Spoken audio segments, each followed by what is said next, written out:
Hello guys, welcome to my YouTube channel. তো guys, আজকে আমরা বেরিয়ে পড়েছিলাম। অ্যাকচুয়ালি যাওয়ার প্ল্যান হয়েছিল আমার হাজব্যান্ডের মামা দাদুর বাড়িতে শ্রীরামপুরে।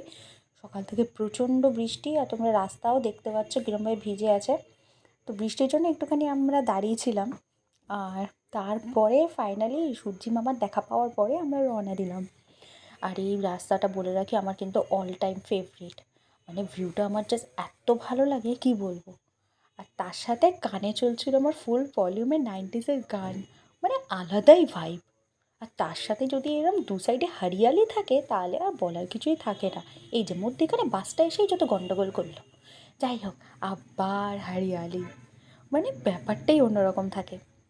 তো গাইজ, বাধ্য হয়ে মাঝখানের অ্যাক্টিভিটিসগুলো স্কিপ করতে হলো। তার কারণ হচ্ছে মামা দাদুর অ্যাকচুয়ালি খুবই শরীর খারাপ ছিল, তাই জন্যে ওখানে গিয়ে কোনো ধরনের ভিডিও বা কিছু করা হয়নি, কারণ উনি খুবই অসুস্থ ছিলেন।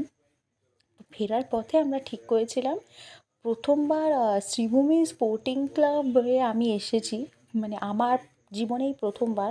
মানে প্রত্যেকবার ভিড় দেখে আমি পালিয়ে যেতাম, আমার আর সাহস হতো না ওখানে ঢোকার। তো এবার যেহেতু দশমী পড়েছিল আর বাইরে থেকে দেখলাম যে খুব একটা ভিড় সত্যিই নেই, তাই জন্য ভাবলাম চলো যাই। তো দেখতেই পাচ্ছ আমার যাওয়ার সময়ের অবস্থা আর এখনের অবস্থা, মানে বুঝেই যাও। এই যে প্রুফ তোমাদের সামনে যে কেন আমার এরম অবস্থা হয়ে গেছিলো। তো ভিড় ঠেলে ঢুকে আমি খুবই অলরেডি, মানে ঢোকার আগেই আমি এক্সস্টেড।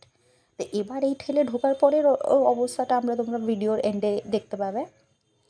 তো এই যে তিরুপতি বালাজির আদলে করা টেম্পলটা, প্যান্ডেলটা আর কি, সত্যি অসাধারণ হয়েছিল। মানে এত যে ভিড় ঠেলে ঢুকেছিলাম সেটা সার্থক হয়েছিল। এইবার যেটা বলছিলাম, এই হচ্ছে আমার মানে ইন অ্যান্ড আউটের লুকটা। এই লেভেলে আমি এক্সস্টেড হয়ে পড়েছি। তো গাইজ, ব্লগটা কেমন লাগলো কমেন্টে জানিও। বাই।